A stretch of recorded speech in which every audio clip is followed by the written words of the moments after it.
incredible discovery is made in the depths of a Bavarian lake. Everybody who's in contact with this cauldron, he's like mesmerized, you know. You can feel its power. It would mark the beginning of an unbelievable tale of intrigue and shady deals. Somebody said, we found the Holy Grail and tried to make billions. It must be a big story. Could the cauldron unlock one of the greatest mysteries of the Nazis? This thing has some kind of magic. Not whether white or black, one can't really be sure. And reveal a secret obsession with the occult. The whole idea is surrounded by fantasy and mythology. To find out, we journey inside a dark fortress at the heart of the Nazi regime. We have not begun to get to the bottom of what really went on there. The Nazi Temple of Doom.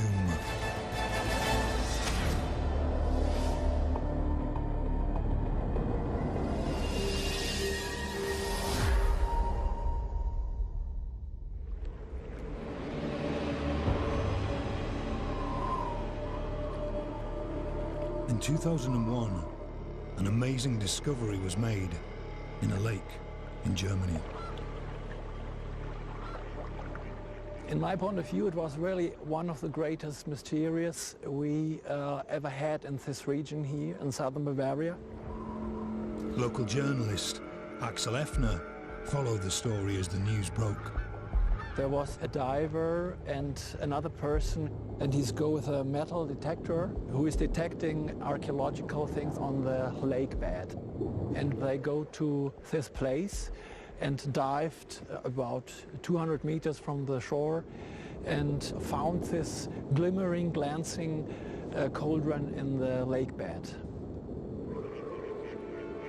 This is the treasure that the divers found. The Chiemsee Cauldron, an incredible artifact made of 10.5 kilos of gold. Decorated inside and out with reliefs of mysterious figures, it would later be described as the Celtic discovery of the century.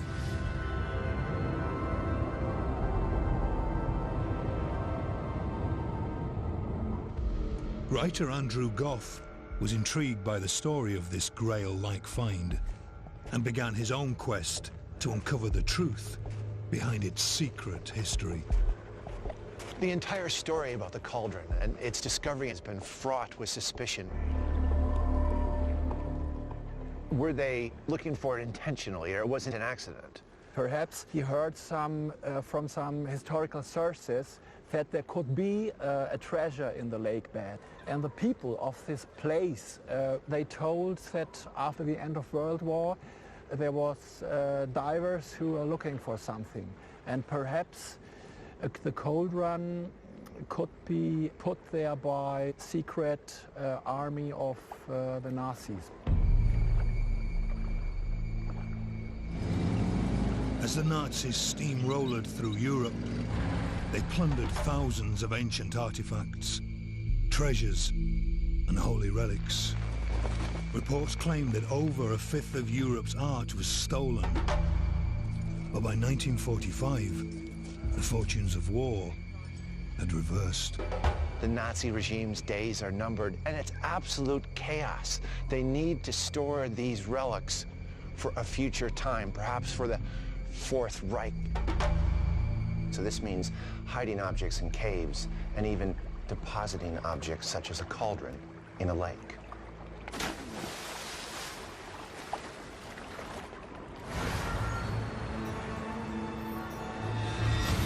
Was the cauldron an ancient artifact stolen from occupied Europe? And could its discovery shed light on what went on inside this mysterious Nazi stronghold? Determining the cauldron's age was crucial. Some experts believed it to be over 2,000 years old. Others thought it was a modern creation. But what was the truth? Art dealer Kai Schmidt has studied ancient artifacts for over 30 years and soon realized he was dealing with something exceptional. It was very impressive on the first view, and the material itself, the weight of the material, the massive weight, and the effect of the light. If the light is reflected by such a huge amount of gold, it's a very fascinating effect. It's spectacular. Kai analysed the cauldron's depictions of ancient warriors and their gods. I think the whole scenery is something religious. Sacrificing scenes which are connected with the afterlife. It was clear to me that whoever made it was very closely involved or had a very good knowledge about the Celtic culture. The cauldron refused to give up the secrets of its age, leaving archaeologists and academics mystified.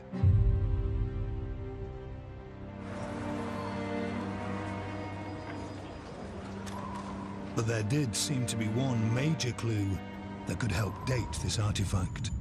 At first glance, its Celtic imagery is reminiscent of the Gunderstrup cauldron from Denmark, which is authentic, 2,000 years old, and has very similar Celtic imagery. Retrieved from a Danish bog in 1891, this priceless silver object was believed to be one of a kind. I find it immensely impressive and quite a moving object to look at. Gunderstrup is the biggest and most magnificent silver vessel from the late pre-Roman Iron Age. The Chiemsee cauldron seemed to be a dead ringer for the Gunderstrup, and an archaeological sensation was in store for the world. In this modern world where everything is proved and everything is scientifically researched and they have answers and solutions for everything, nearly everything, this is a thing which is, it's something else.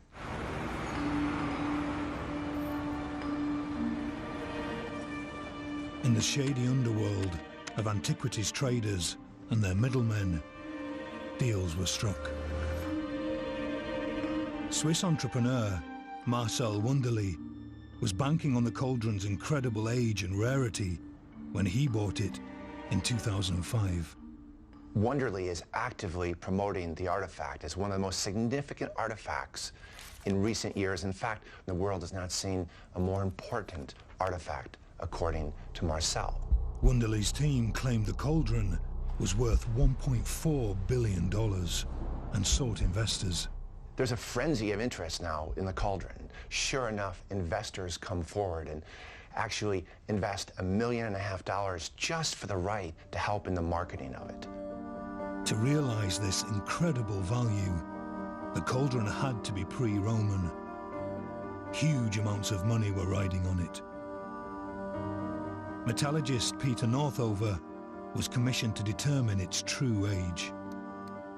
Working alongside a team in Zurich, one of the cauldron's secrets was about to be revealed.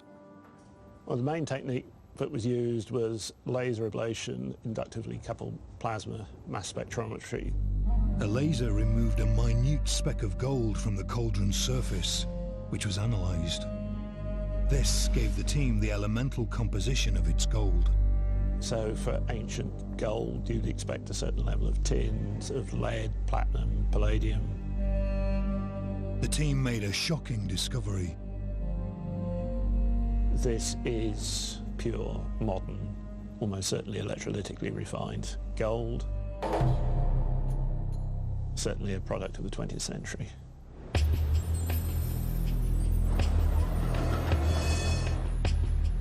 In Switzerland, Wunderli was indicted for fraud and sentenced to 3 years in prison. As a company asset, the cauldron was seized. It was placed in a high-security vault in Zurich.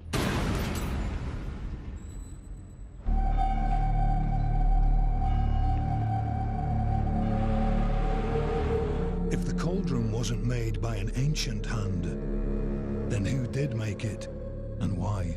What we can surmise just by looking at it is that it would have been a culture of a people who felt proudly about their ancient Celtic origins. The cauldron had been exposed as a modern fake. But could this strange artifact become the key to solving an even bigger mystery? Had it been made by an organization that was notorious for its obsession with ancient mythology and the occult? The Nazis. This cauldron, adorned with religious imagery, could offer some insight into the Nazis and their strange beliefs. It becomes an artifact that's a byproduct of one of the most notorious and fascinating regimes in history. At the heart of this regime was a powerful inner circle that wanted to promote the idea of a glorious Germanic history. It was the personal obsession of one of the most powerful men in the Third Reich, Heinrich Himmler. As a Nazi, Heinrich Himmler was extremely effective, one of the most effective political operators in the Third Reich.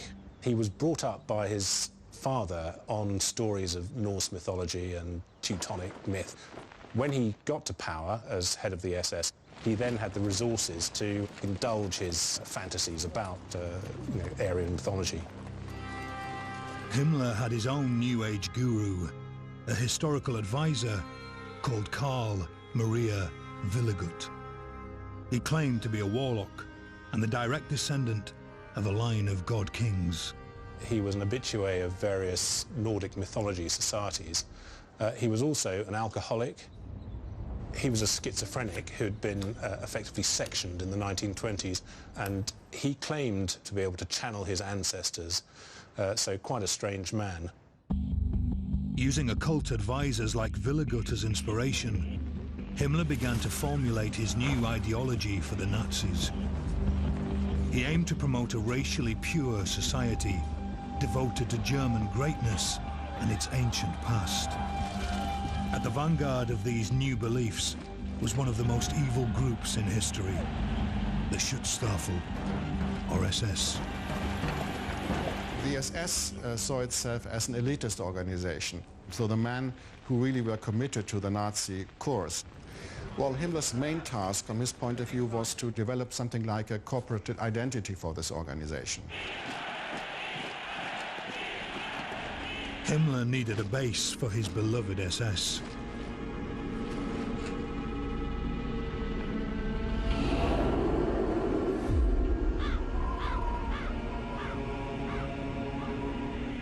In 1934, he chose a remote fortress steeped in legends of witch trials, torture, and execution.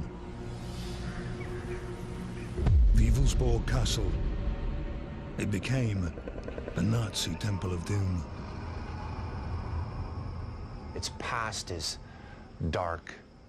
Its modern history equally as dark, and we have not begun to get to the bottom of what really went on there. What connected a cauldron found in the bottom of a lake with Himmler's mysterious castle?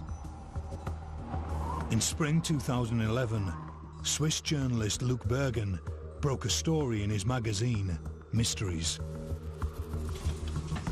According to the report, some personal effects of Himmler had been found in an attic in Germany.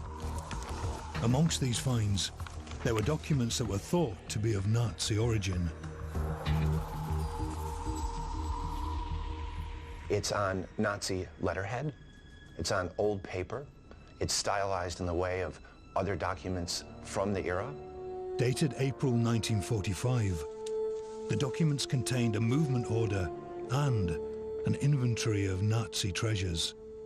There are 35 objects, or sets of objects, on this list, of which one is called a Goldkessel, Celtish. So we're talking about a gold cauldron, and it's in Celtic style. And there was another revelation. There, in black and white for the first time, was a suggestion that the Chiemsee cauldron was kept at Himmler's fortress, Wewelsburg Castle. I wouldn't be surprised at all if that's where it had stayed for some period of time. The original documents were inaccessible, and could not be closely examined. And in a world full of Nazi fakes and frauds, there was every chance that they were not reliable. More information was needed. The inventory also seemed to reveal the name of the man who made the cauldron, Otto Gar, and its city of manufacture, Munich.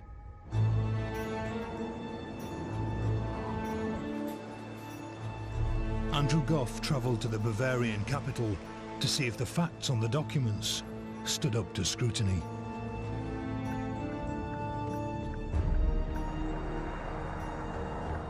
So I'm here in Munich to understand as much as I can about Otto Gar, and in particular, could he have manufactured the cauldron?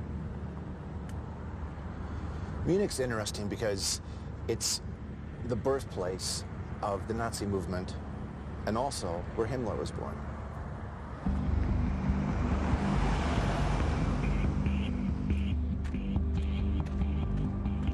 Haydn is a well-established, family-run jeweler in the center of the city. German journalists suggested that the cauldron was made at their workshops in the 20s or 30s. It's something that Max Haydn had been looking into.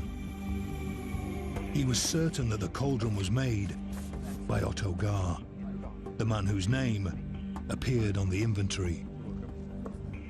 This is the who is who from the Munich Gold and Silversmiths. Innung, we call that. It's a guild, it's a goldsmiths guild, and he was member of that till he died. And Mr. Gar, he was the goldsmith from the NSDAP. The NSDAP, or Nazi Party, was on the rise in Munich in the mid-1920s, and silversmith Otto Gar signed up. He would become the favoured jeweler of the SS, making their death's head rings. And Max thought he had more evidence linking Gar to the cauldron. Max's family often talked of a meeting between Gar and Haydn's chief craftsman, Alfred Notz. Mr. Gar, who was mainly a silversmith, asked Mr. Notz, how should I work with 10 kilos of gold? According to Max, Gar had made the cauldron from gold pipes taken from a chemical factory owned by a Nazi donor named Albert Peach. For me, it's clear that Mr. Peach has the possibility to take 10 kilos of gold to set a piece for the Chiemsee Kessel. Otto Gar could have been the natural choice to transform Peach's gold into a cauldron. He made a lot of pieces for the NSDAP, so they trust him.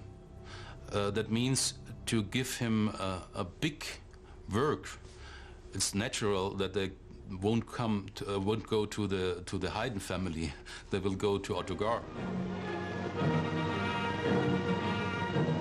But why would Otto Gar have made the cauldron for Albert Peach? Peach had made generous donations to Hitler as he bullied his way to power. Could the cauldron have been another gift to the Nazis?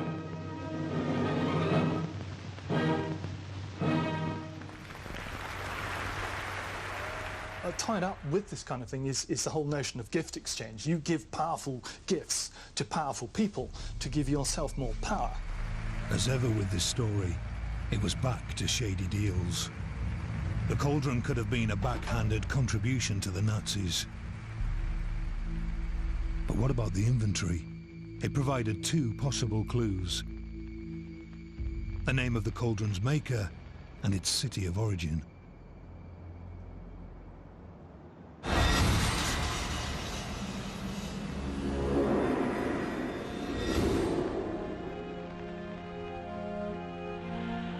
But why would the Nazi Party create a fake Celtic cauldron? In 1929, the SS had less than 300 members. By the end of 1939, they had over 200,000 true believers. Himmler needed a new religion for his rapidly growing army of Black Knights.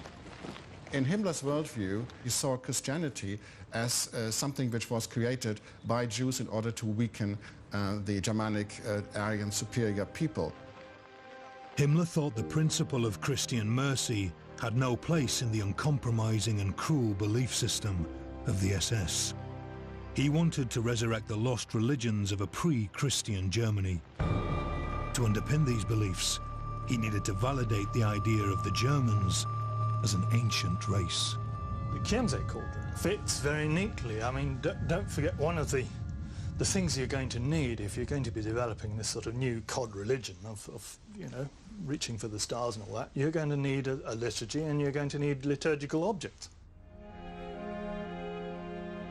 Himmler, Willigut, and other high-ranking SS officers were looking to rewrite German history to suit their own needs. In 1935, Himmler set up a think tank called the Ahnenerbe. He used the Ahnenerbe organization to collect evidence for an alternative history in which the Germanic people played a central role, and he tried to combine academic efforts with mystical ideas. This Society for Ancestral Research would produce their own publications and films, detailing their findings from expeditions to far-flung locations like Iceland and Tibet. They go all over the world in search of proof of the ancient Nordic and Aryan heritage of the German people. Himmler's obsession with an ancient Germanic past could even have influenced the location for the new SS center at Wewelsburg. It's thought his mystical advisor Willigut recommended the castle because of the surrounding area's significance in German history and folklore. The region in and around Wewelsburg is just steeped in Germanic history. It's the land of heroes. But there was something else that drew Himmler here.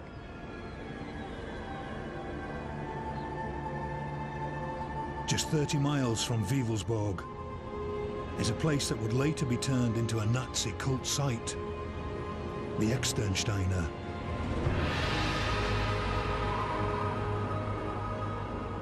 The Externsteiner has temples that are, again, pagan. It has rock drawings and carvings that go back almost 1,000 years that portray Irminsuls, one of the very most revered symbols of the ancient Germanic people.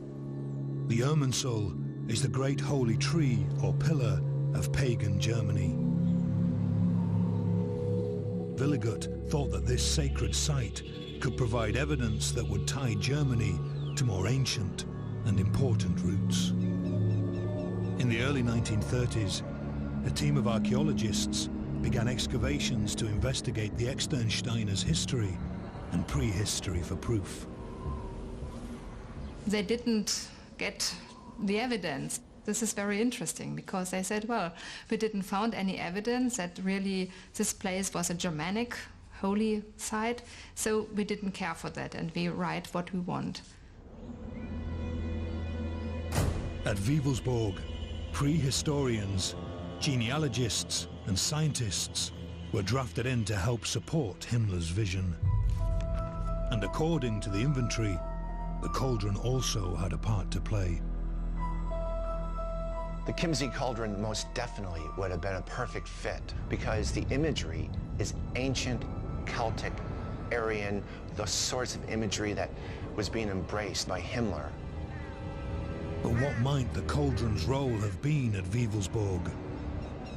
Could it have been the Holy Grail for Himmler's Black Camelot? This thing has some kind of magic. Not whether white or black, one can't really be sure.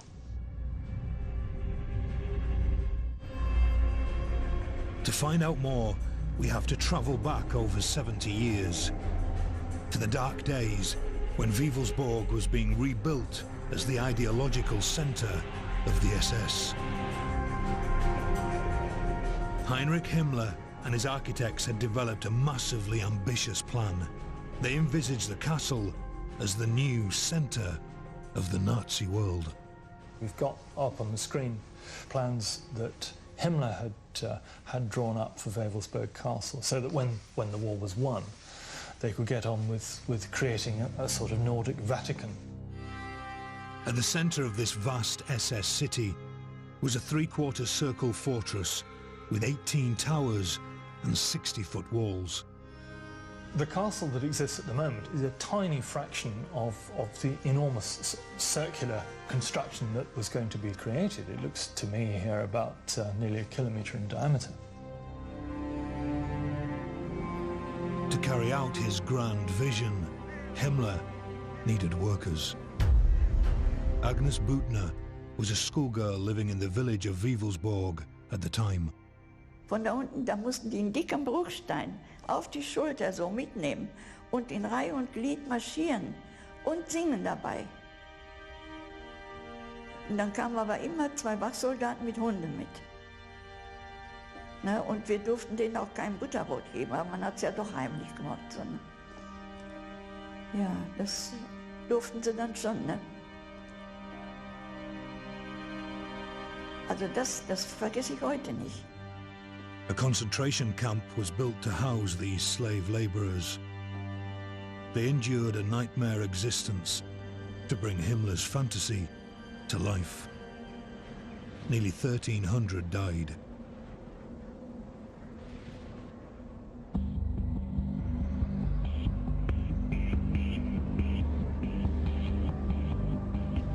The role of Wewelsburg as an ideological school for SS officers began to change. The castle was envisaged as a site for ceremonies. SS weddings with pagan overtones and baptisms that shunned the Christian church were carried out, many with Willigut as high priest. Torchlit ceremonies celebrating the winter solstice replaced Christmas. Behind closed doors, Himmler could pursue his obsession. The creation of the Wewelsburg was a fulfillment of some of Himmler's eccentric personal dreams, because he could actually go back to this ideas he developed as a young person, this idea of sagas, of medieval world, of a lost Germanic world, and in a way it was his playground. Himmler furnished his SS school with relics and artifacts that celebrated Germanic heritage. Himmler used the castle as a kind of collection place for the treasure he got from the occupied regions during the war. And he had got a lot of paintings here, tapestries, carpets. It was, yeah, a kind of treasury room for him. The Reichsfuhrer wasn't the only Nazi appropriating art and antiquities.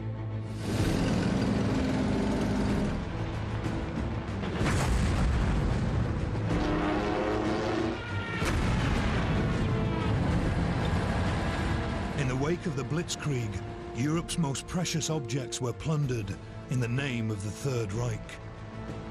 Teams of SS personnel, including members of the Ahnenerbe, followed behind the invading German armies, seizing the contents of museums and taking them back to Germany. Holy relics were also targeted. In the Hofburg Museum in Vienna was the Spear of Destiny, the Holy Lance said to have been used to pierce the side of Christ. And one of the things that interested the Nazis in the Spear of Destiny was its ancient heritage, that any ruler who is in possession of the spear will be looked kindly upon by the gods. It's thought that Hitler believed that whoever owned the spear would become the undisputed ruler of the world, and that it was seized on his express orders. These relics were potent weapons of propaganda and could be used to legitimize the Third Reich. If the cauldron had been kept at Wewelsburg, how might it have been used by the SS? The setting of Wewelsburg Castle, this Nazi ideological headquarters, particularly SS headquarters, that's where you would put it. That's where it would be, and that's where it would be a symbolic object of greatest power.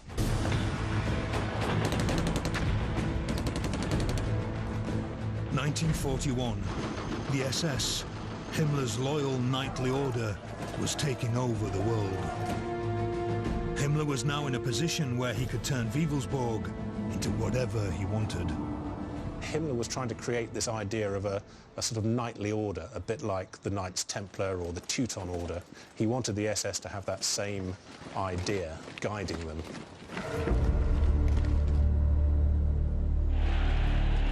Himmler set about creating his own Camelot for his new Nazi knights. His rooms would be named after ancient chivalric heroes like King Arthur. The castle's focal point was a stone-lined chamber where the most senior SS officers were to meet.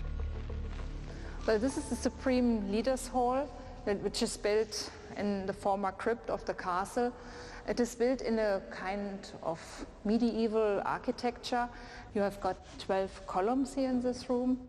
And we don't know exactly why the number 12 was chosen by Himmler, but one interpretation is that he thought of King Arthur and his 12th knight.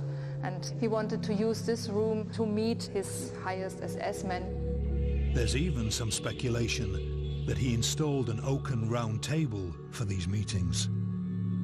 But it seems Himmler's obsession with Arthurian legend didn't end with this room. He began his own quest for the Holy Grail, the cup used by Christ at the Last Supper, said to possess miraculous powers. Himmler was obsessed about the Grail because he believed it would just validate the ancient Germanic origins of his people. He enlisted Otto Rahn, an Indiana Jones-style archaeologist, into the SS. Rahn would scour the Pyrenees for the Holy Chalice, but returned to Himmler empty-handed. Could the pagan-style Chiemsee cauldron have been a substitute Grail? You don't make an object like that without having some sort of public purpose for it. It's a symbol of power. You're not going to keep it on the sideboard at home. It's going to be part of a display. I think it became a central part of some kind of series of semi-public or secret, but certainly mass rituals of one kind or another. Himmler clearly wanted to immortalize his place in history. He decided to build a crypt at his Camelot. Some claim that this is where Himmler and his most faithful 12 knights would be interred. This is the land of the dead. Well, this is the crypt. Above you have got the swastika symbol. So it was a very important room for the SS. And it should have been used for honoring death as SS men. Well, we think that there you can see in the middle of the floor 2 gas pipes. It's thought that these pipes would fuel an eternal flame, and that the death's head rings of fallen SS men, designed by Otto Gar, would be enshrined here. If the work had been completed, the crypt might have become a site for remembrance. We can have only speculations about what should have happened here. Historian Peter Longerich has written extensively about Himmler and what went on at Wewelsburg. He knows separating fact from fiction is no easy task. I think the idea is popular that behind the history of the SS there is a secret history, that they had their secret cults, their rituals, a secret code, and one can actually decipher this culture and actually find access to an alternative, a new history of the SS. After the war, the full extent of the SS obsession with the occult came to light. Rumors of satanic rituals and even human sacrifice at Wewelsburg ran rife. But historians continue to reject these claims.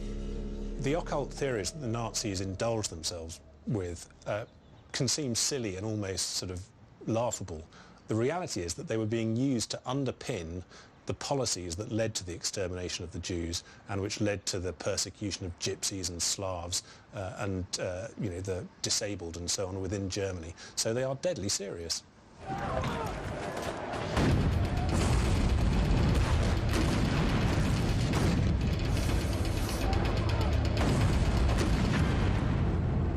As the war progressed, building at Wewelsburg slowly ground to a halt. By March 1945, the Nazis and their warped world view were on the brink of defeat. Wewelsburg was under threat. Himmler wanted to ensure that whatever went on at the castle, or was kept here, was going to remain secret. The castle's treasure was on the move. Anything that hadn't been removed in the days and weeks before and taken almost certainly south would have been looted, I think, the moment the Germans withdrew from the castle. So it's quite possible that, an item like the cauldron will have started to make a journey somewhere. It's very portable and it's worth a lot of money. It was time to ensure that Himmler's sacred citadel would not fall into enemy hands. Himmler gave the order to blow up the castle. So one of his officers, Heinz Macher, had to come here and take some dynamite and put it into the castle. With the castle cleared, the order was given.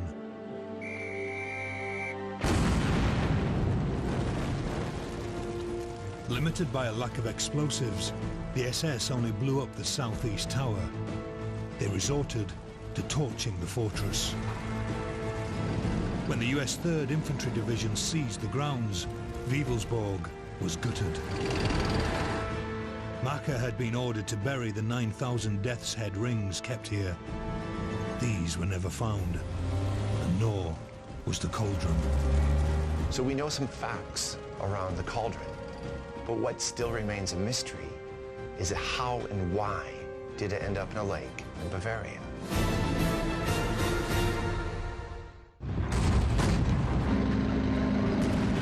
April 1945.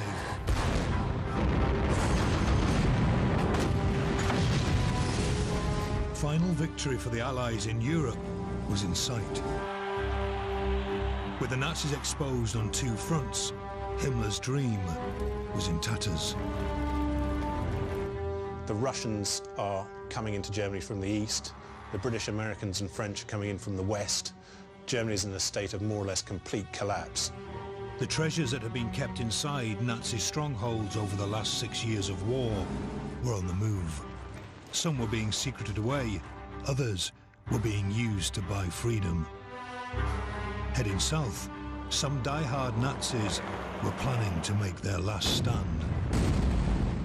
Himmler and others are from this area, so this is where they were heading for. And at the same time, all the secrets were heading that way too. They were either being chucked into mine shafts, hidden in salt mines, thrown into lakes. So you had a lot of stuff ending up here, and of course an awful lot of gold and silver and treasure and objects. The fate of the cauldron could shed some light on what happened to all Nazi treasure at the end of the war. So how did it end up in the bottom of the lake? The movement order found in the attic may provide more clues.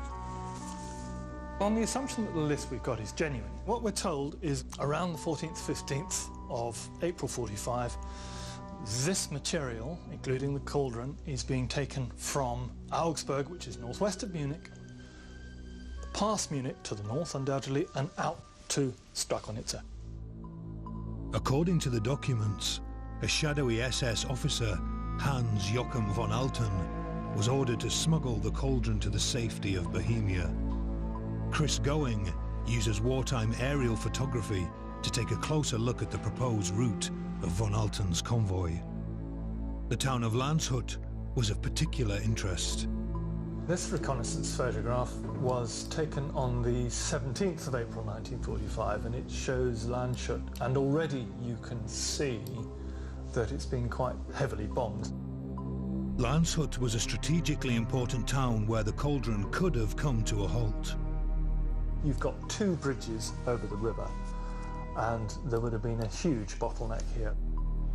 With the Allies advancing on all sides, von Alten's convoy would have no choice but to stop their mission to Bohemia. And they could have handed their treasure over to the Nibelungen, a newly formed SS division made up of cadets and officers from an SS training school. There were certainly other SS units in the area, but the Nibelungen are, I think, our dramatis persona here. They are our suspects. Himmler named these diehards after a medieval poem referring to keepers of a mythical treasure hoard. Had the Nibelungen become custodians of a modern Nazi treasure? This is where, if our story holds together, this is very much where they would have taken it over.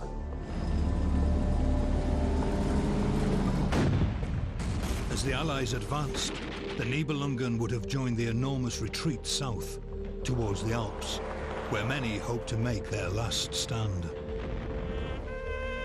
On the 2nd of May 1945, the shattered remnants of this division were close to the shores of the lake where the cauldron was found nearly 60 years later. Had they thrown it into the dark waters, denying their enemies possession of their sacred grail? And don't forget, within the Nibelungen division were true believers. And I think they would have had stewardship of this object, and some of them would have decided to put it beyond human reach. They weren't interested in the value of the object, they were interested in its symbolic purpose, and that's why it ended up in a lake. The Nazis had finally been defeated, along with the ideas of Germanic supremacy that Himmler had preached at his Temple of Doom.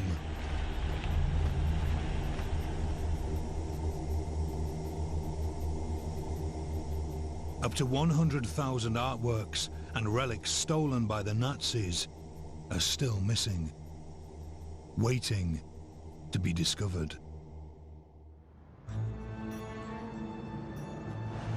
In this story of deceit, secrecy and speculation, not much is certain, but in its 10 years in the limelight, the cauldron may have finally revealed some of its secrets. We know that it was the kind of artifact that would have been the perfect gift to the Nazis. If they received such a gift, it would have made sense to be in Wewelsburg. We also know that on May 2nd, 1945, the Nibelungen were cornered in Chiemsee. For now, this sometimes compelling circumstantial evidence is all we have to go on.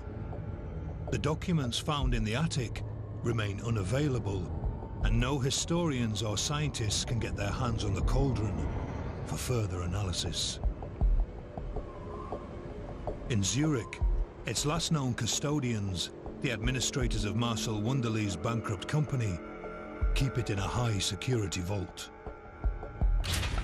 Does the cauldron even still exist? If it's been melted down, it's been sold, and people are making jewellery out of it, and people could be wearing bits of the Chiemsee cauldron as we speak.